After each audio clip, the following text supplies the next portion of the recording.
Bismillahirrahmanirrahim. Assalamualaikum warahmatullahi wabarakatuh. Waalaikumsalam warahmatullahi wabarakatuh. Alhamdulillah, wassalatu wassalamu ala rasulillah wa ala alihi wa sahbihi wa mawala, wala hawla wala quwata illa billah. Rabbi israh li sadri wa yassir li amri wahlul 'uqdatam min lisani yafqahu qawli. Subhanaka la ilma lana illa ma 'allamtana innaka antal alimul hakim. Rabbi zidna ilma warzuqna fahma wa ba'd. Yang saya hormati tentunya ya para tokoh masyarakat yang ada di Cakung, Cilincing ya, Cilincing dan Juruk ini, Ketua Karang Taruna, Catim, tadi KPD dan teman-teman yang lain yang mohon maaf saya belum banyak kenal ya, paling Wanda saya kenal sebagai ini ya, tanpa mengurangi rasa hormat. Alhamdulillah, segala puji kepada Allah Subhanahu wa Ta'ala. Suara saya kedengeran ya? Beneran. Ya? Segala puji hanya bagi Allah yang telah memberikan kita banyak nikmat sampai detik ini ya, di malam hari ini. Kalau teman-teman mau tahu ya, sederhana aja informasinya. Orang saat ini yang hidup di dunia ini kurang lebih ya, kalau mau bantah ya itu sendiri, kurang lebih 6 miliar jumlahnya orang yang hidup ya. Jadi yang ada di Amerika, di Cina, di Eropa, kurang lebih 6 miliar. Jadi kalau nggak percaya silakan hitung sendiri gitu aja ya. Kadang mau bantah. Nah, dari 6 miliar tahadus bin ni'mah ya, syukur kita kepada Allah terutama atas perjuangannya baginda Rasulullah Sallallahu Alaihi Wasallam beserta para sahabatnya, para ulama-ulama ya yang telah berdakwah, itu sepertiganya dapat hidayah muslim ya. Jadi yang muslim di dunia ini hanya 2 miliar yang agama KTP-nya Islam. Baru KTP-nya doang nih, belum yang lain. Nggak tahu dapat riset dari mana juga, saya pernah dengar, mudah-mudahan sih meningkat ya. Saya dapat riset dari yang 2 miliar katanya hanya 10% katanya yang istiqomah sholat ya. Makanya bersyukurlah teman-teman yang masih bisa istiqomah sholat. Sedikit kan? Dari 6 miliar, 2 miliar, 10% ya. Dari 10% yang istiqomah sholat, sedikit lagi yang mereka melaksanakan Al-Quran dan As-Sunnah ya, yang hidupnya mengikuti petunjuknya Rasulullah Sallallahu Alaihi Wasallam. Kadang dia sholat tapi maksiat jalan ya, tapi masih sholat ya, maksiat jalan. Sedikit lagi orang yang memang dia mau berjuang ya, berjuang menerapkan syariat Islam demi tegaknya apa yang disebutnya rahmatan lil alamin ya, demi tegaknya, demi turunnya rahmat di muka bumi ini. Kalau hari ini kira-kira muka bumi ini turun rahmat ya? Kira-kira aja. Hah? Ada yang turun? Ada yang bilang enggak? Ada rahmat. Oh, rahmat. Tumpang rahmat ya. Ya. Jadi kalau lihat fakta saat ini, kayaknya masih jauh rahmat itu turun. Ya. Karena salah satu syarat rahmat turun adalah ya, kalau mau turun rahmat sebagaimana firman Allah Subhanahu wa Ta'ala, walau ana ahlal qura ya, apabila penduduk suatu negeri amanu wa taqau, dia beriman dan bertakwa. Dia beriman bukan cuma beriman dia, tapi bertakwa. Apa tadi bertakwa? Menjalankan Segala perintah syariat setelah menjalankan segala perintah Allah, menjauhkan larangan Allah. la fatahna alaihim barokah minas sama'i wal ard, dari langit turun rahmat, hujannya bikin sejuk ya, hujannya bikin enak, bukan bikin banjir, bukan bikin banjir bandang, bukan bikin kelelep bangsa ini. Tadi dapat berita banjir bandang di Malang, di Batu Malang. Di Kalimantan 12 kecamatan kerendam. Di Lebak, Rangkas Bitung juga banjir. Karena baru mulai hujan, ya. Terus dari tanahnya, ya, dari art itu juga turun keluar rahmat. Di mana subur, ya kan? Tidak ada kayak Lapindo kejadian, ya.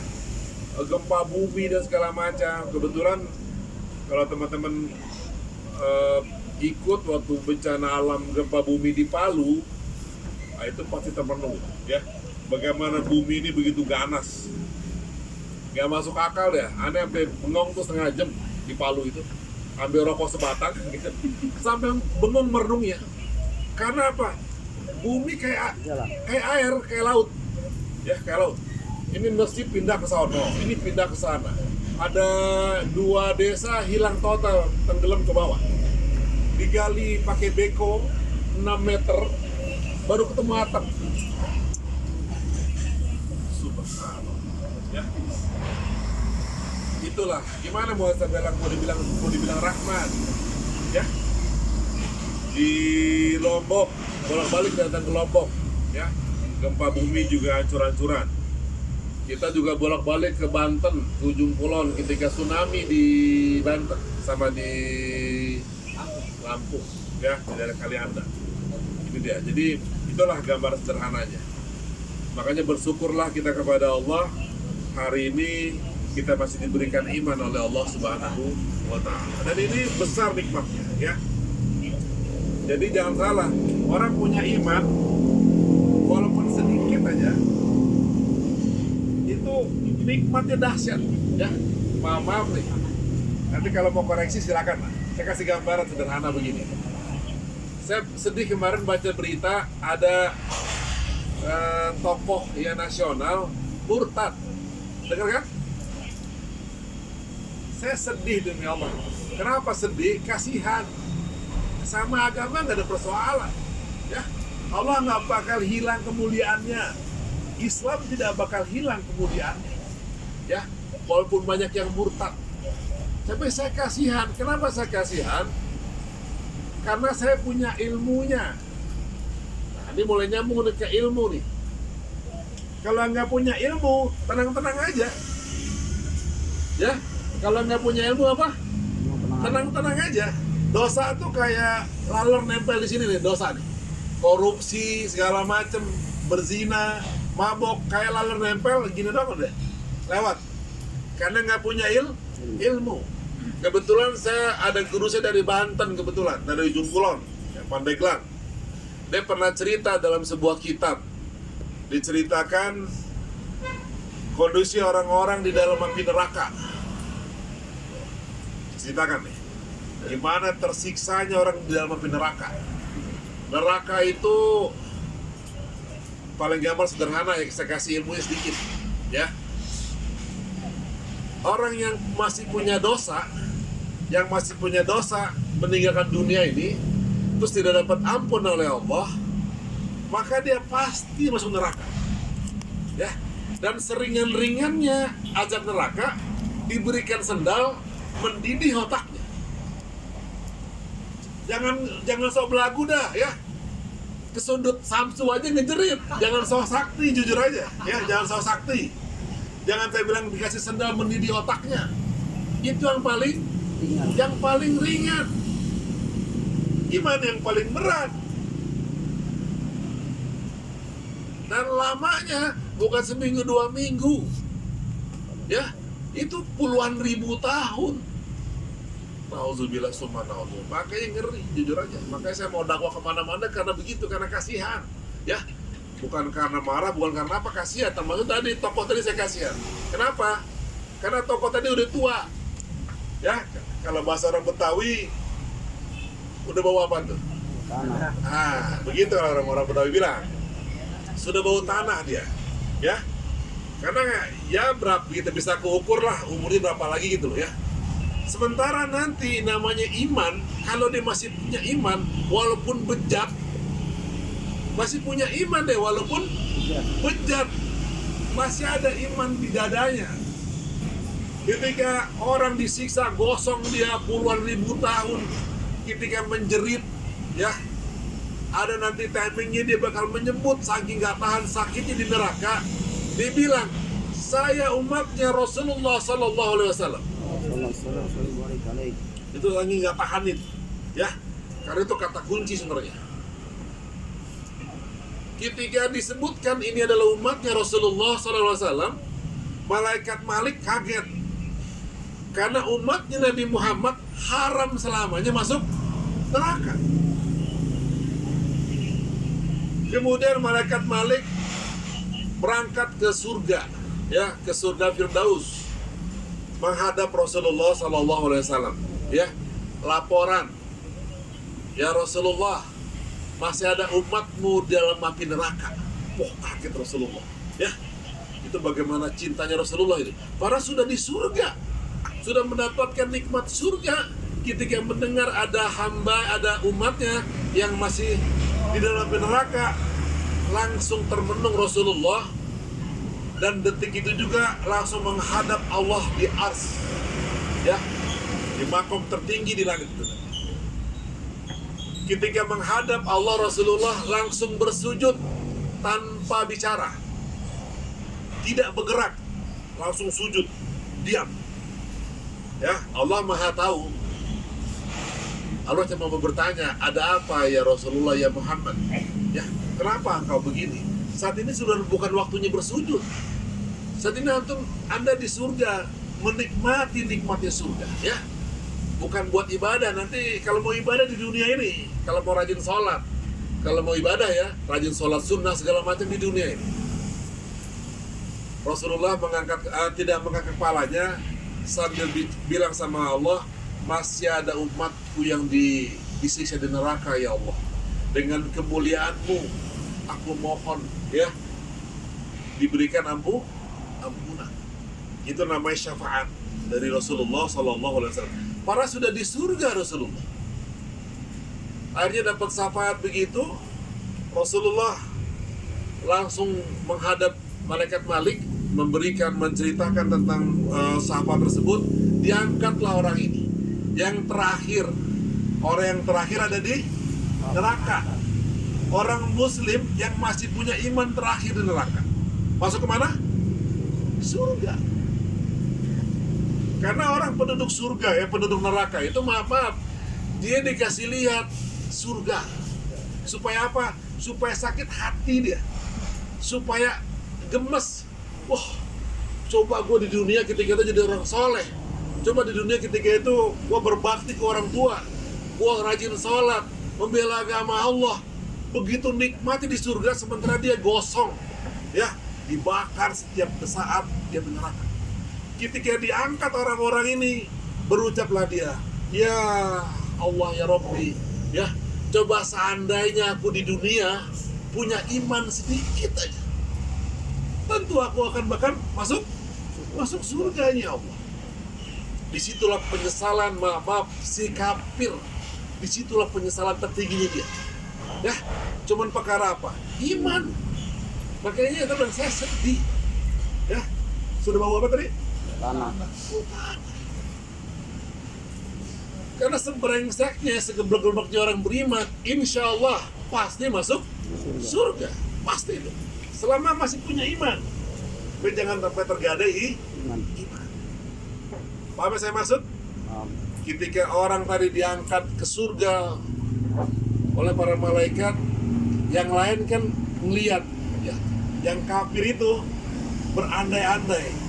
Ya, seandainya aku ketika di dunia bersahadat, seandainya aku di dunia mendengarkan apa kata Muhammad Sallallahu Alaihi Wasallam, seandainya ketika di dunia aku dengerin Jatim, ya, yang ngajak ngaji gitu kan, seandainya di dunia aku dengerin para ustadz, itu penyesalan yang paling dalam. Oke? Nah, itulah kenapa sedih karena lihat kasihan, ya, orang-orang yang nurtan. Padahal nggak lama lagi dia, ya. Baik, salawat beserta salam semoga tercurah kepada junjungan kita baginda Nabi besar Muhammad sallallahu alaihi wasallam beserta keluarganya, sahabatnya, serta pengikut yang setia ila yaumil qiyamah. Mudah-mudahan kita yang hadir di sini nih, ya, yang tampan ganteng-ganteng nih, terpilih jadi umatnya Rasulullah sallallahu alaihi wasallam yang istiqomah ila akhir hayat dan dimatikan dalam keadaan husnul khatimah. Amin ya rabbal alamin. Ya.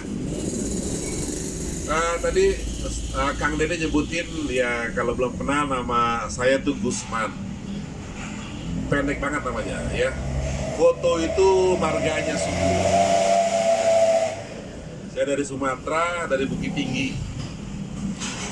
Kebetulan ya karena saya dari Sumatera, kakek saya Buya di sana ulama. Teman-teman manggil saya Buya juga. Padahal kalau Buya itu sebenarnya udah tua kalau di sana itu. Dia ada pergeseran makna ini. Sama Habib. Habib itu zaman dulu yang tua, yang syekh dipanggil Habib. Tapi itulah dunia, ya, berubah semua. Karena anak muda dipanggil Habib, masih muda dipanggil Buya, ya udahlah saya bilang, ya. Karena Buya itu tua. Dipanggil Buya Hamka, ya kan? Buya apa namanya? Buya Gus Rizal, sudah tua-tua nih. Kalau dia alim, masih muda, masih dipanggil Ustadz. Termasuk Habib. Habib itu kalau alim dia dari Hadramaut, dari mana gitu kan, apa dari Umul Qura. Kalau masih muda dipanggil Ustadz. Karena dia kecil sama Habaib tinggalnya, ya. Tapi kalau udah syekh, udah putih-putih nih, baru dipanggil Habib. Habib Salim bin Jindan, ya. Gitu. Sang itu kan Habib Abdurrahman Assegaf, Habib Soleh, Habib Umar di Condet. Nah, itu panggilnya Habib. Udah putih-putih nih semua nih. Kalau masih ganteng gini bacanya belum dipanggil Buya, ya. Tapi nggak apa-apa lah, pergeseran tadi.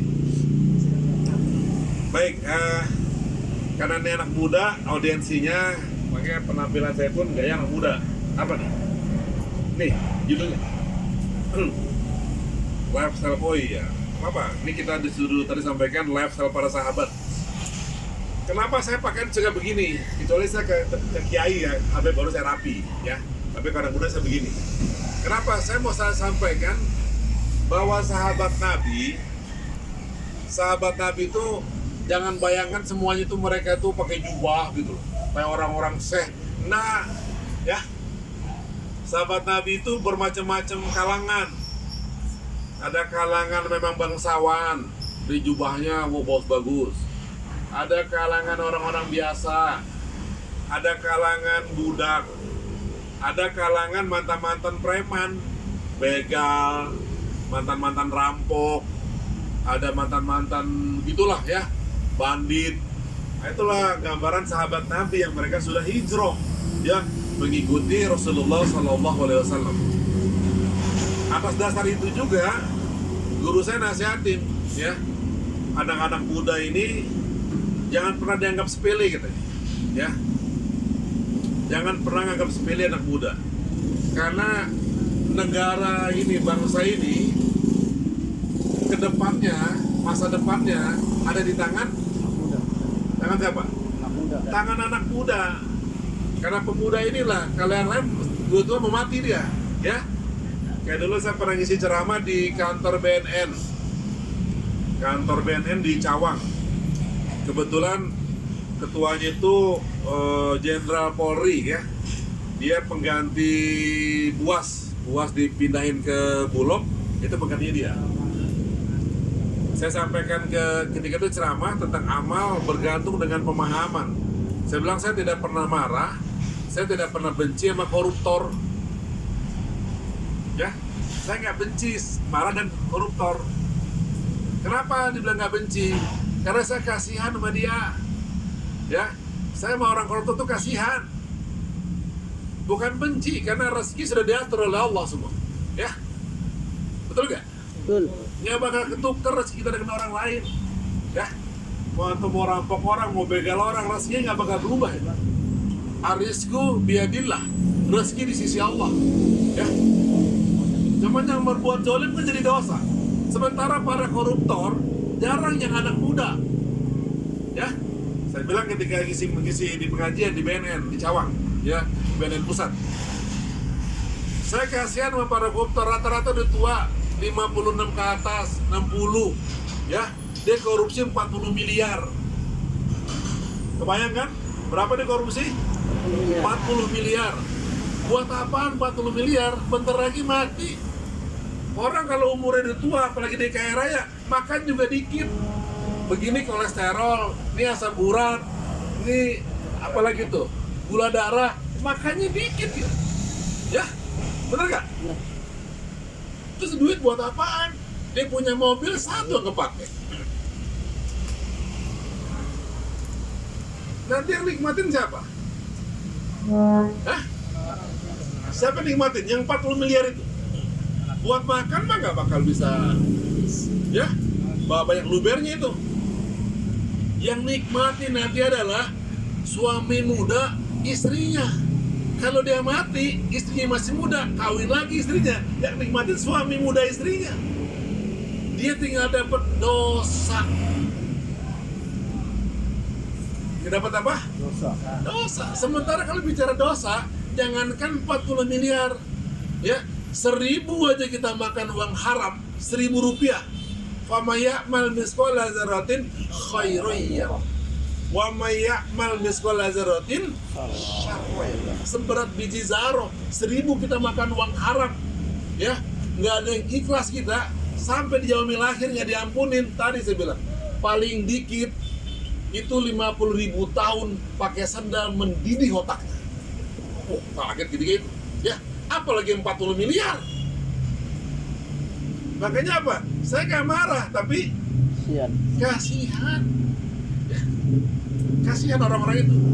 Udah mau mati masih korupsi aja. Ya, jadi saat ini judulnya kasihan. Ya, tadi kasihan lagi murtad. Ya, kita nggak ada benci, nggak boleh. Nanti tangkap polisi, ya, ujaran kebencian. Tapi ujaran kasihan, aman. Ya, kasihan. Itulah gambar sederhananya kehidupan, ya. Tinggal di teman-teman semua. Tadi Dede bilang banyak anak muda dari Aceh sampai Papua, kebetulan kerjaan kita keliling-keliling, ya, ke Medan, ke Palembang, ke Lampung. Setiap tongkrongan itu rame banget, anak-anak motor, anak-anak geng. Terus kebetulan dia sebagian besar mungkin Muslim, ya. Berarti kalau dia Muslim apa? Saudara kita, ya kan? Saudara, satu akidah sama dia. Saudara sama saudara harus saling apa? Rasa sayang. Saya sayang sama mereka, ya. Jangan sampai mereka masuk api neraka. Itulah pentingnya dakwah. Bagaimana kita saling menasihati. Maka kalau ada yang menasihati itu adalah sayang, jangan dianggap benci. Karena dinasihati malah ditangkap gitu, ya. Itulah nasib, ya. Itu nasib namanya. Resiko. Tinggal yang perlu kita bahas saat ini, di tengah-tengah anak muda, kita bisa lihat fenomenanya, ya. Ada anak muda yang rajin ke masjid, ada gak? Ada. Tapi sedikit, pakai sedikit sekali, ya. Betul kan? Ada anak muda yang rajin baca Quran, juga sedikit sekali. Ada anak muda yang rajin, wah pokoknya bagus lah dia. Tapi nggak sedikit juga anak muda yang nggak sholat.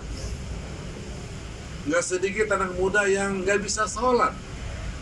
Nggak sedikit juga anak muda yang homer, ya, minum minuman keras.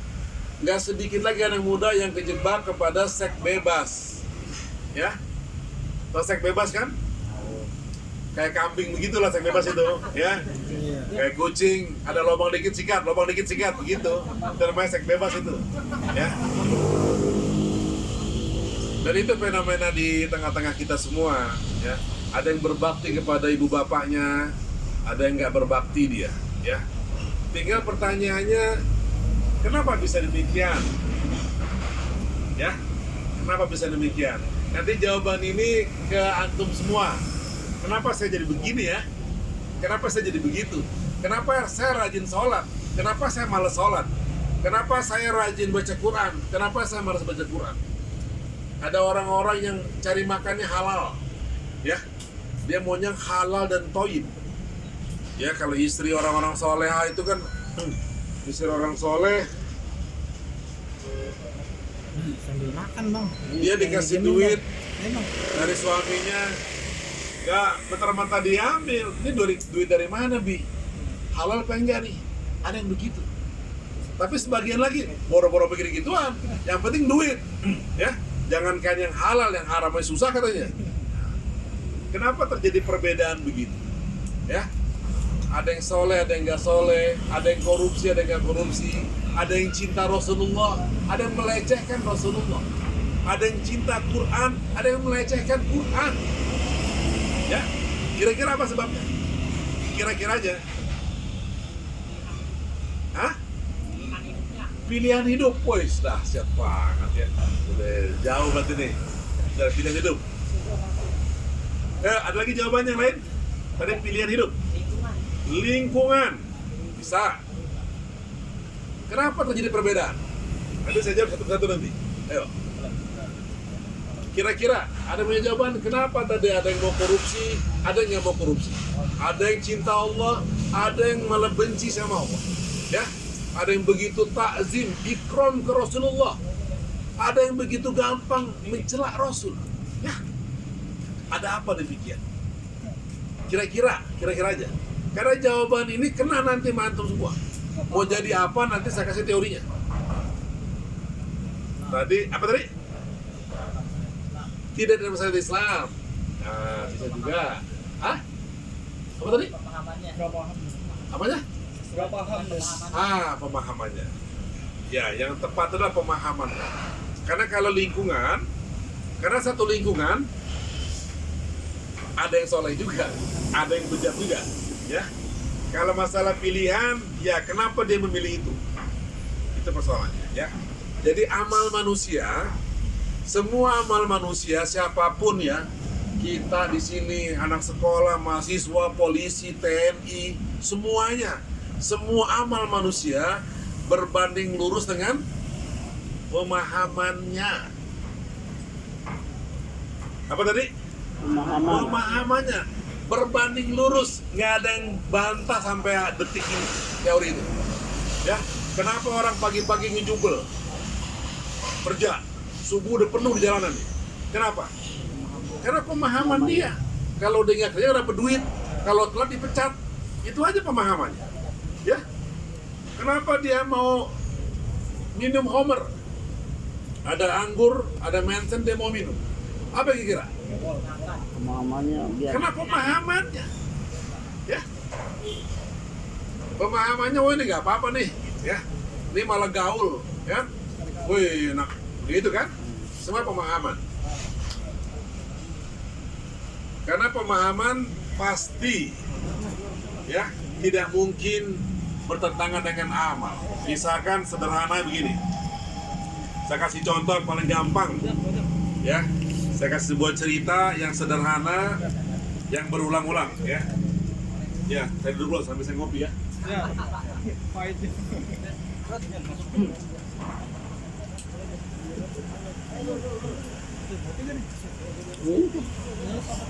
Ya, silakan cari posisi yang aman, yang nyaman, ya.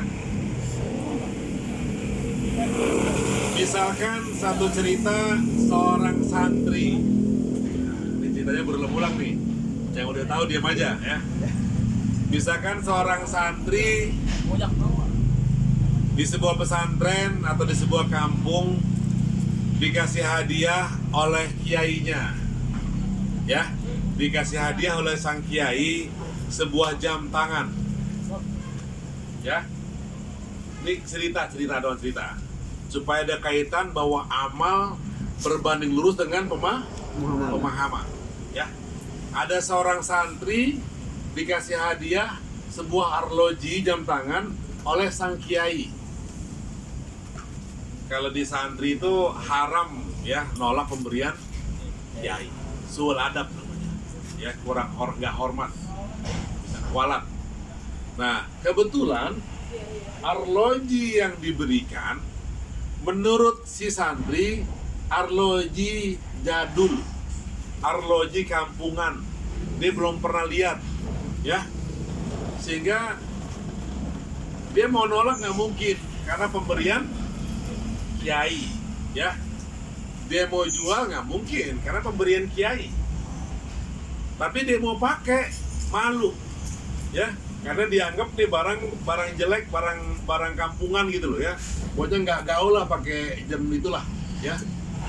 Sehingga demi menghormati kiai dia tetap pakai itu jam karena menghormati kiai, ya. Ini santri soleh cintanya, ya. Dipakai jam ini karena dia nggak suka dengan jam ini.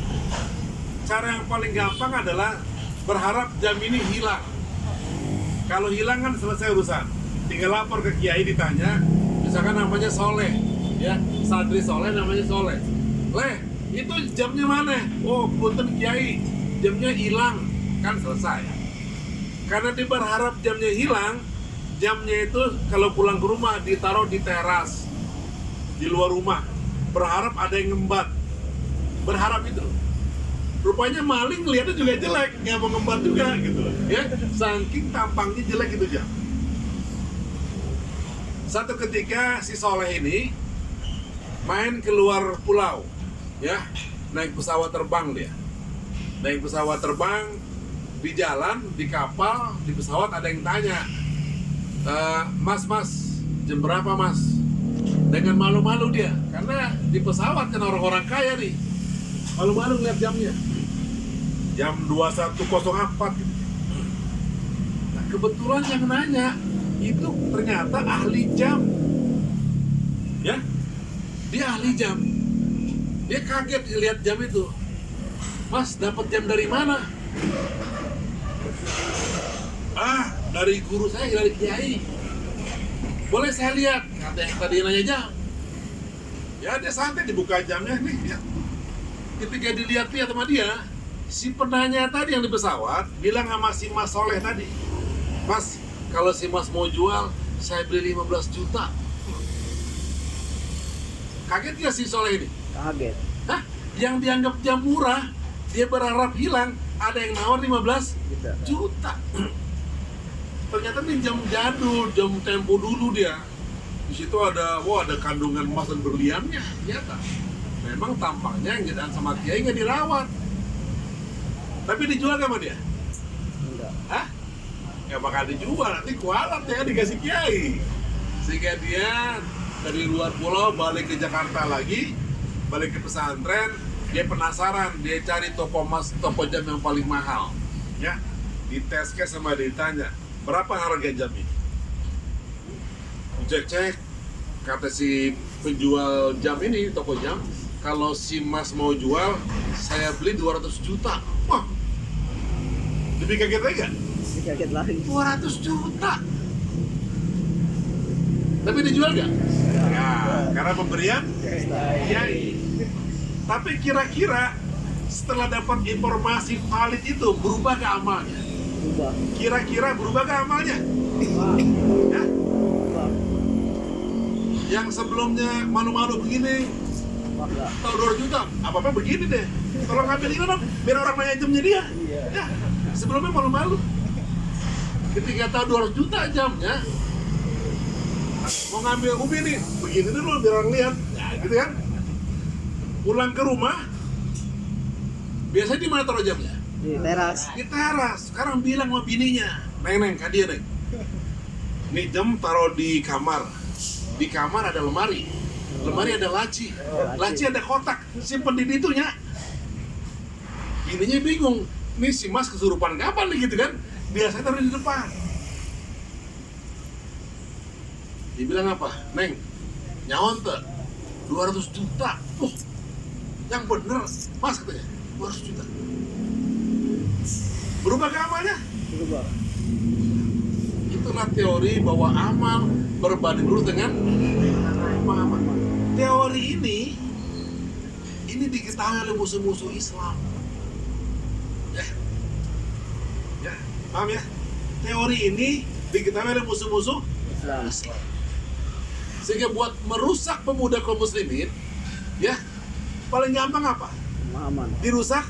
Pemahaman. Dirusak pemikirannya, dirusak pemahamannya. Gak bangga lagi dengan Rasulullah, gak bangga lagi dengan Quran, gak bangga lagi dengan syariat Islam. Dia lebih mengenal tokoh-tokoh yang ada saat ini dibanding sahabat-sahabat Nabi. Betul gak? Saya ngalamin begituan dulu. Ya. Dulu, zaman dulu saya masih ngantor di Asra, ya, belum ngaji dulunya, belum hijrah.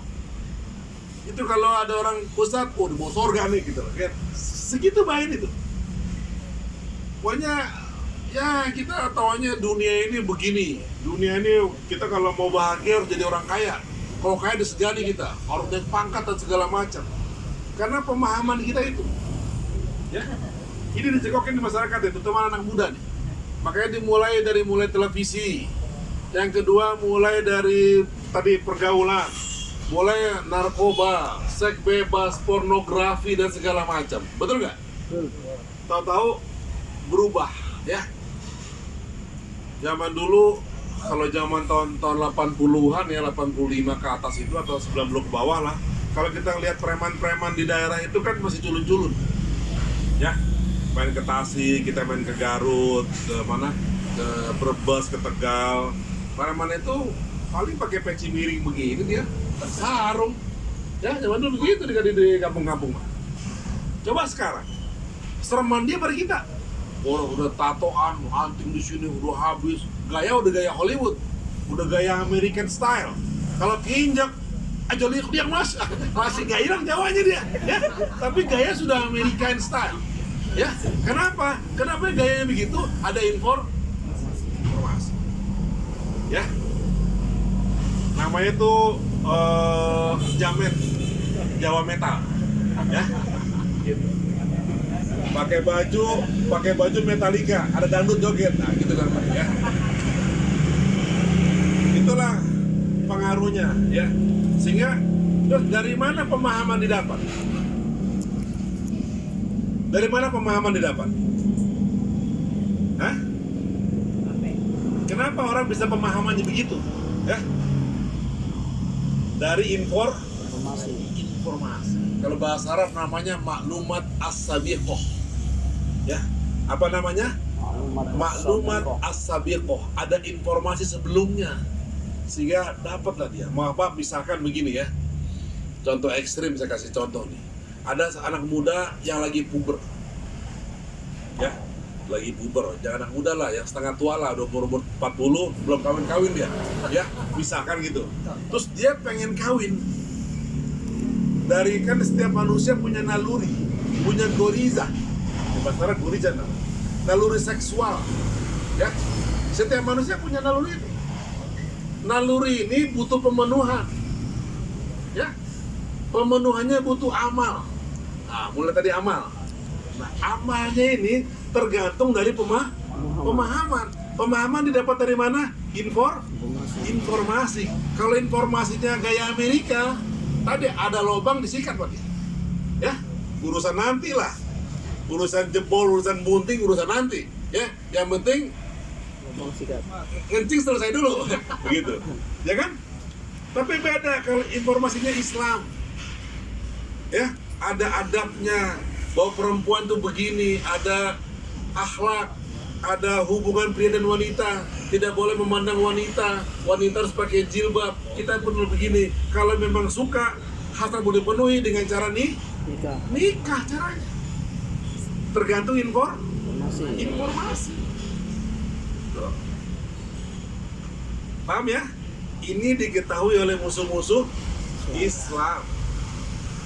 Makanya gak usah heran ketika kita sampaikan begini, kadang-kadang orang masih heran, masih bingung dia. Karena tadi informasinya nggak punya, ya. Ketika ditanya kira-kira apakah Rasulullah punya sistem ekonomi? Nah, bingung orang.